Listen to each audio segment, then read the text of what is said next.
गुप्त साम्राज्य का उदय जो है, गुप्त साम्राज्य का उदय, गुप्त साम्राज्य का उदय उदय तीसरी शताब्दी में जो है, गुप्त साम्राज्य का उदय तीसरी शताब्दी में कौशाम्बी, तीसरी शताब्दी में कौशाम्बी में गुप्त साम्राज्य का उदय होता है। कहाँ पर? कौशाम्बी के निकट जो है, कौशाम्बी के निकट, कौशाम्बी के निकट जो है गुप्त साम्राज्य का उदय होता है। कौशाम्बी के निकट गुप्त साम्राज्य का उदय होता है। कौशाम्बी, कौशाम्बी, कौशाम्बी कहाँ है? यह प्रयाग में है। प्रयाग के कौशाम्बी के निकट जो है गुप्त साम्राज्य का उदय होता है। गुप्त साम्राज्य, गुप्त वंश की स्थापना की बात करते हैं तो गुप्त साम्राज्य की स्थापना जो है कि श्रीगुप्त ने की। श्रीगुप्त ने जो गुप्त साम्राज्य की स्थापना की 240 ईस्वी से श्रीगुप्त 280 ईस्वी तक रहा, शासन किया। ठीक है। श्रीगुप्त को जो है गुप्त वंश का संस्थापक, गुप्त वंश का संस्थापक कहा जाता है। गुप्त वंश का संस्थापक कहा जाता है। गुप्त वंश का संस्थापक श्रीगुप्त था। गुप्त वंश का संस्थापक था। गुप्त वंश का संस्थापक श्रीगुप्त था। श्रीगुप्त था। अब श्रीगुप्त के बाद आया पहला श्रीगुप्त हो गया। श्रीगुप्त का जो पुत्र श्रीगुप्त का उत्तराधिकारी कौन हुआ? घटोत्कच हुआ। घटोत्कच जो है श्रीगुप्त का घटोत्कच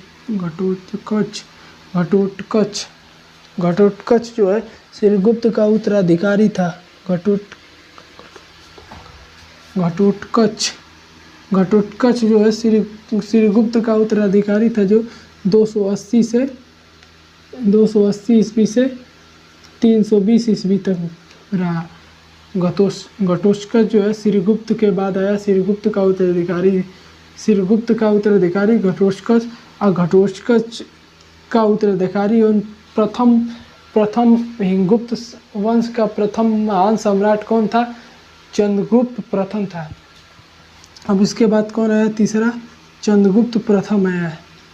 चंद्रगुप्त प्रथम, चंद्रगुप्त प्रथम जो है 320 ईस्वी में राजगद्दी पर बैठा। 320 ईस्वी में राजगद्दी पर बैठा था। 320 ईस्वी में राजगद्दी पर चंद्रगुप्त प्रथम बैठा, जो प्रथम महान सम्राट था। गुप्त वंश का प्रथम महान सम्राट चंद्रगुप्त प्रथम था। चंद्रगुप्त प्रथम ने जो है कि लिच्छवी की राजकुमारी देवी थी, जो चंद्रगुप्त प्रथम ने लिच्छवी की जो राजकुमारी देवी थी, लिच्छवी की राजकुमारी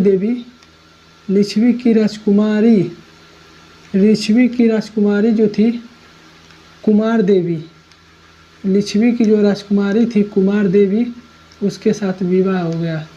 इसका विवाह जो है कि लिच्छवी की राजकुमारी जो देवी थी कुमार देवी के साथ इसका विवाह हो गया था। ठीक है।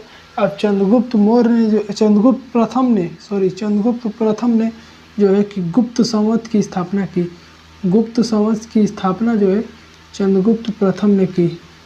गुप्त संवत की स्थापना चंद्रगुप्त प्रथम ने की, और जो है महाराज धीराज की उपाधि जो है इसने ही धारण की थी। महाराज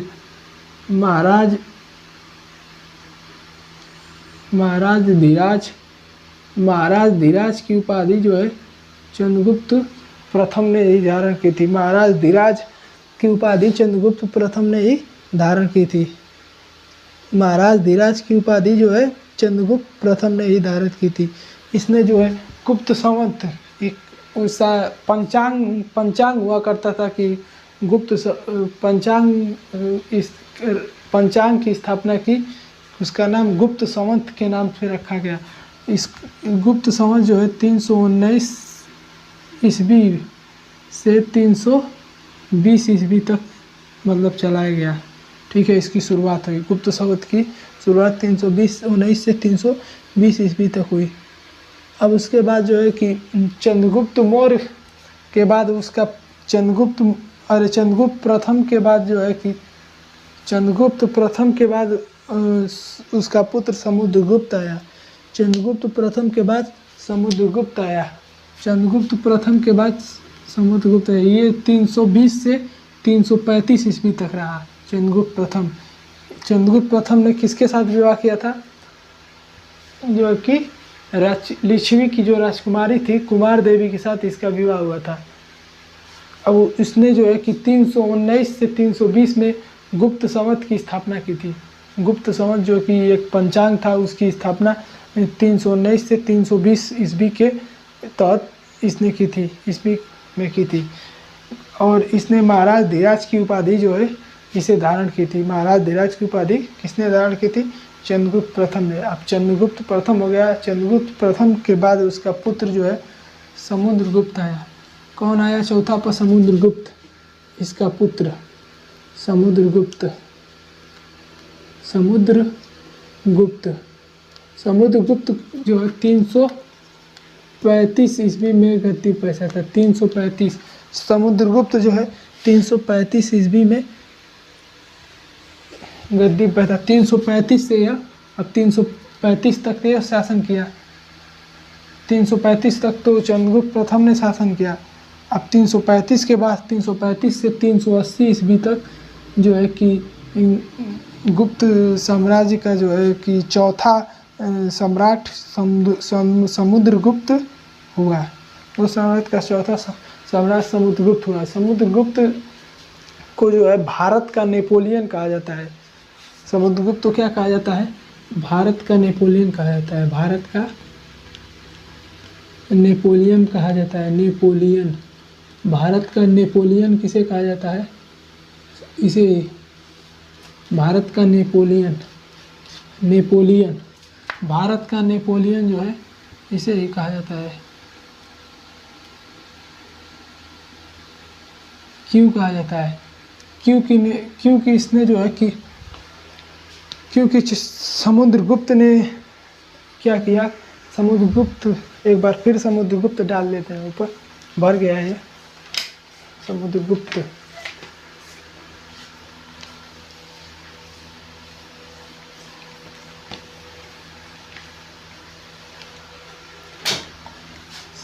अब चौथा पा जाता है समुद्रगुप्त। समुद्रगुप्त डाल लीजिए। समुद्रगुप्त इसके बाद आता है चंद्रगुप्त प्रथम का पुत्र समुद्रगुप्त। समुद्रगुप्त को जो है समुद्रगुप्त 335 ईस्वी से 380 ईस्वी तक रहा, शासन किया। ठीक है। अब समुद्रगुप्त को जो है भारत का नेपोलियन कहा जाता है। भारत का नेपोलियन कहा जाता है।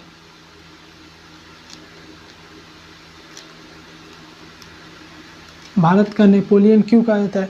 क्योंकि इन्होंने जो है कि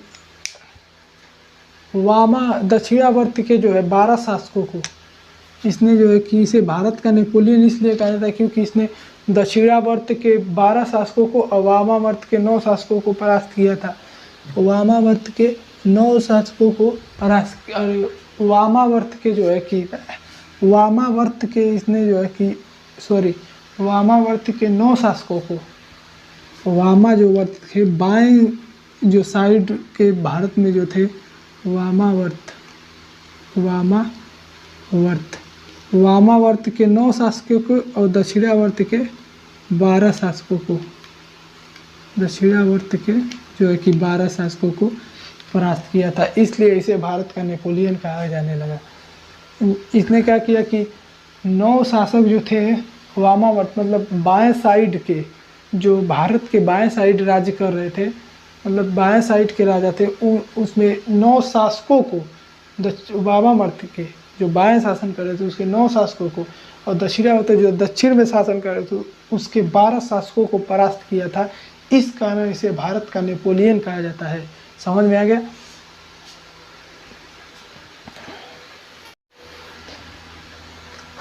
अब समुद्रगुप्त किसका उपासक था? समुद्रगुप्त जो है उपासक किसका था? समुद्रगुप्त जो है विष्णु का उपासक था, मतलब विष्णु भगवान की पूजा वूजा करता था। समुद्रगुप्त वो विष्णु का उपासक था। और समुद्रगुप्त का कवि कौन था? राजकवि। समुद्रगुप्त का जो राजकवि था वो राजकवि जो है हरिशेर था।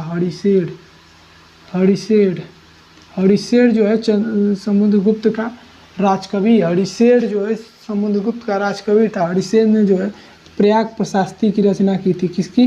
प्रयाग प्रशास्ति की रचना की थी। प्रयाग प्रशास्ति की रचना हरिशेर ने की थी।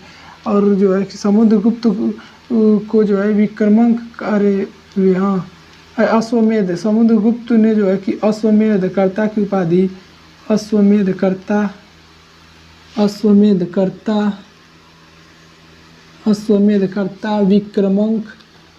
विक्रमांक अश्वमेध कर्ता, अरे यार, अश्वमेध कर्ता विक्रमांक, और जो है कि कविराज की उपाधि धारण की थी। समुद्रगुप्त को क्या कहा जाता है? समुद्रगुप्त को अश्वमेधकर्ता, विक्रमांक और कविराज के नाम से भी जाना जाता है। समुद्रगुप्त को क्या के नाम से जाना जाता है? अश्वमेधकर्ता, कविराज, विक्रमांक, 3 नामों से समुद्रगुप्त को जाना जाता है। समुद्रगुप्त जो है क्या था? एक संगीत प्रेमी था। इसका अनुमान जो है उसके जो सिक्का वो चलाया था उसके सिक्कों से इसका अनुमान लगता है। इसका अनुमान जो है कि उसके सिक्कों पर वीणा वादनी करती हुई उसके जो सिक्के थे उसमें वीणा वादनी करती हुई एक तस्वीर लगी होती थी। इस कारण यह सिद्ध होता है कि वह समुद्रगुप्त जो है कि संगीत प्रेमी था, अनुमान लगता है। ठीक है। समुद्रगुप्त का उत्तराधिकारी कौन हुआ? उसके बाद समुद्रगुप्त का उत्तराधिकारी चंद्रगुप्त द्वितीय हुआ। समुद्रगुप्त के बाद कौन आया? समुद्रगुप्त के बाद चंद्रगुप्त द्वितीय आया। चंद्रगुप्त पांचवा पर कौन आया? चौथा हो गया, पांचवा, पांचवा चंद्रगुप्त द्वितीय आया। चंद्रगुप्त द्वितीय जो है 380 ईस्वी में गद्दी पर बैठा। चंद्रगुप्त द्वितीय 380 ईस्वी में गद्दी पर बैठा 380 ईस्वी में गद्दी पर बैठा और 415 ईस्वी तक रहा। 415 ईस्वी तक रहा। समुद्रगुप्त 380 से 415 ईस्वी तक शासन किया। चंद्रगुप्त द्वितीय जो है 380 ईस्वी से 415 ईस्वी तक राजगद्दी पर बैठा। चंद्रगुप्त द्वितीय के शासनकाल में प्रथम चीनी बौद्ध यात्री जो है फाहियान भारत आया था। फाहियान किसके शासनकाल में भारत आया था? तो चंद्रगुप्त द्वितीय के ही शासनकाल में फाहियान भारत आया था। इसके शासनकाल में चीनी बौद्ध यात्री, शासनकाल में जो है चीनी बौद्ध यात्री आया था। चीनी बौद्ध यात्री फाहियान भारत आया था। फाहियान चीनी बौद्ध यात्री फाहियान जो है चंद्रगुप्त द्वितीय के शासनकाल में भारत आया था। और चंद्रगुप्त द्वितीय ने जो चंद्रगुप्त द्वितीय के शासनकाल में जो कि शकों ने भारत पर आक्रमण कर दिया, उसको जो है इसने चंद्रगुप्त द्वितीय ने विफल कर दिया। शकों के विजय को विफल करने के उपलक्ष्य में जो है शकों के विजय को विफल कर दिया। शकों के विजय को विफल करने के उपलक्ष्य में इसने जो है चांदी के सिक्के चलाए थे। चांदी के सिक्के, किसके सिक्के चलाए थे? चांदी के सिक्के चलाए थे। शकों के विजय के उपलक्ष्य में, शकों के विजय के विफल के, शकों के जो है कि आक्रमण को, विजय न लिख लीजिए, आक्रमण लिख लीजिए यहाँ पे। शकों के आक्रमण को विफल जो है चंद्रगुप्त द्वितीय ने किया था। और इस उपलब्धि में उसने क्या किया कि चांदी के सिक्के चलाए। ठीक है।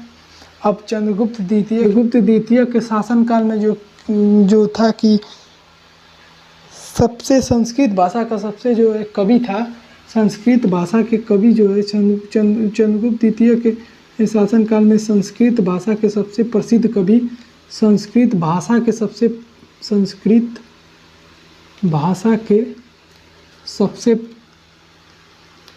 प्रसिद्ध कवि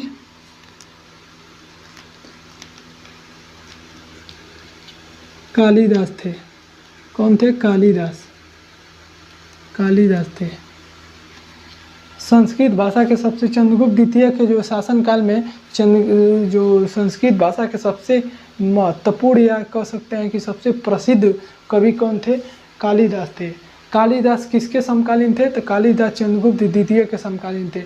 चंद्रगुप्त द्वितीय के शासनकाल में एक और रहता था आर्युवेदाचार्य। कौन था? आर्युवेदाचार्य धन्वंतरी था।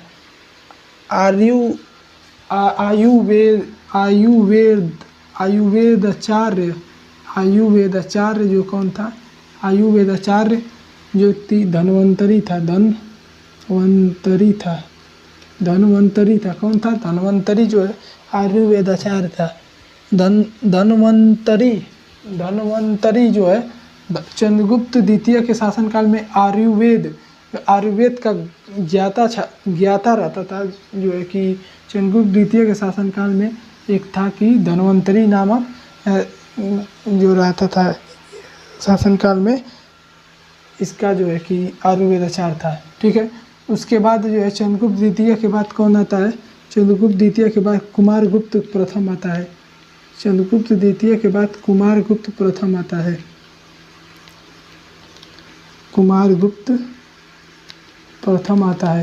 कुमारगुप्त प्रथम जो है 415 से, हमको लगता है 415 से कुमारगुप्त प्रथम 415 से 454 ईस्वी तक रहता है।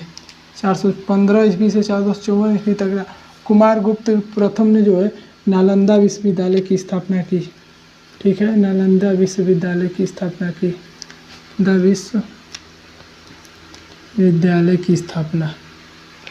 नालंदा विश्वविद्यालय की स्थापना किसने की? नालंदा विश्वविद्यालय की स्थापना कुमारगुप्त प्रथम ने की।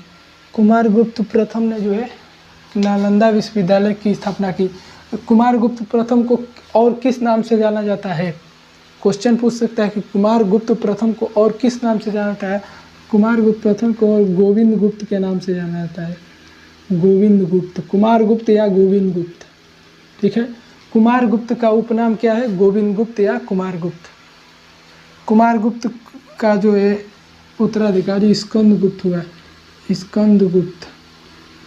स्कंदगुप्त जो 454 के बाद से गद्दी पर बैठा। स्कंदगुप्त, कुमारगुप्त प्रथम का उत्तराधिकारी स्कंदगुप्त जो 455 से 67 तक रहा। 455 से जो है 455 से 467 तक रहा। अब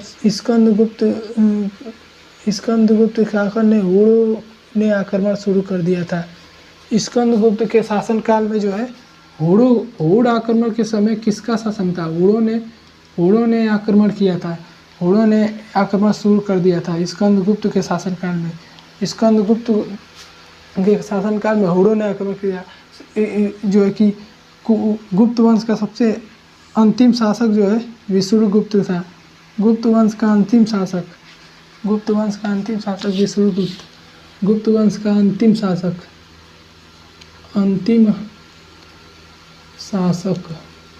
गुप्त वंश का अंतिम शासक विष्णुगुप्त। गुप्त वंश का अंतिम शासक कौन था? विष्णुगुप्त था। गुप्त वंश का जो अंतिम शासक था विष्णुगुप्त था। गुप्त वंश का अंतिम शासक विष्णुगुप्त था। जो गुप्त शासक से जो थी, अब आ जाता है अन्य प्रश्न के बारे में। और प्रश्न के कौन कौन से पूछे थे? महत्वपूर्ण प्रश्न होते हैं। जैसे गुप्त वंश का जो है कि गुप्त शासक कह सकते हैं। गुप्त शासक किस धर्म के अनुयायी थे? गुप्त शासक किस धर्म के अनुयायी थे? तो गुप्त शासक जो है वैष्णव धर्म के अनुयायी थे। किस धर्म के? वैष्णव धर्म के अनुयायी थे। वैष्णव धर्म के अनुयायी थे। वैष्णव धर्म के अनुयायी थे। गुप्त शासक वैष्णव धर्म के अनुयायी थे। गुप्त गुप्त वंश को जो है, गुप्त वंश को भारतीय इतिहास का स्वर्ण युग कहा जाता है। भारतीय इतिहास का स्वर्ण युग, भारतीय इतिहास का स्वर्ण युग कहा जाता है।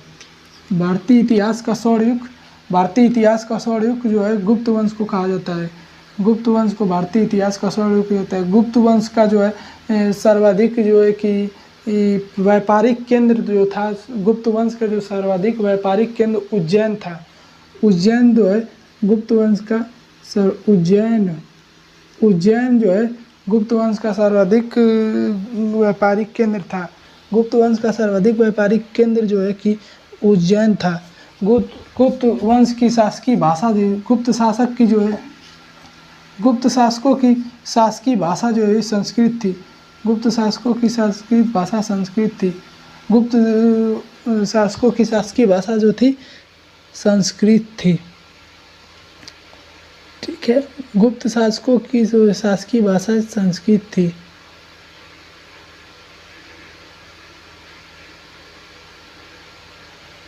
गुप्त काल में जो है कि गुप्त काल में जो है कि पंचतंत्र जो एक ग्रंथ है, इसे विष्णु शर्मा ने लिखा था। पंचतंत्र ग्रंथ को विष्णु शर्मा द्वारा लिखा गया था। पंचतंत्र ग्रंथ को जो है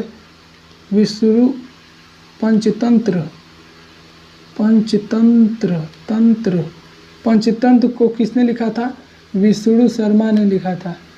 विष्णु शर्मा ने लिखा था।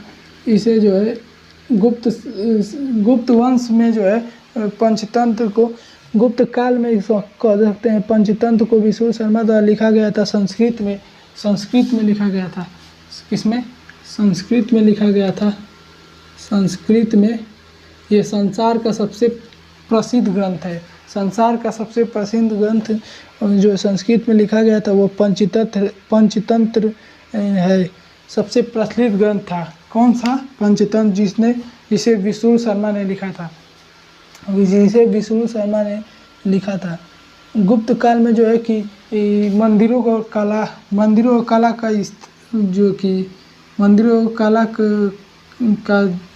मंदिर कला बनाने का जो है कि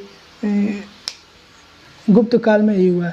मंदिर बनाने की कला का जन्म जो है गुप्त काल से हुआ। मंदिर बनाने की कला का जन्म गुप्त काल से हुआ। या मंदिर बनाने की कला का जन्म जो है गुप्त काल से हुआ। दोस्तों, गुप्त वंश से जो सबसे महत्वपूर्ण क्वेश्चन और जो है कि महत्वपूर्ण बातें थी और महत्वपूर्ण जो शासक थे उनके बारे में मैंने बता दिया है। अगर आपको ये मेरा वीडियो अच्छा लगा हो तो चैनल को सब्सक्राइब कीजिएगा, लाइक कीजिएगा और बेल आइकन को ज़रूर दबाइएगा और ज़्यादा से ज़्यादा शेयर कीजिएगा।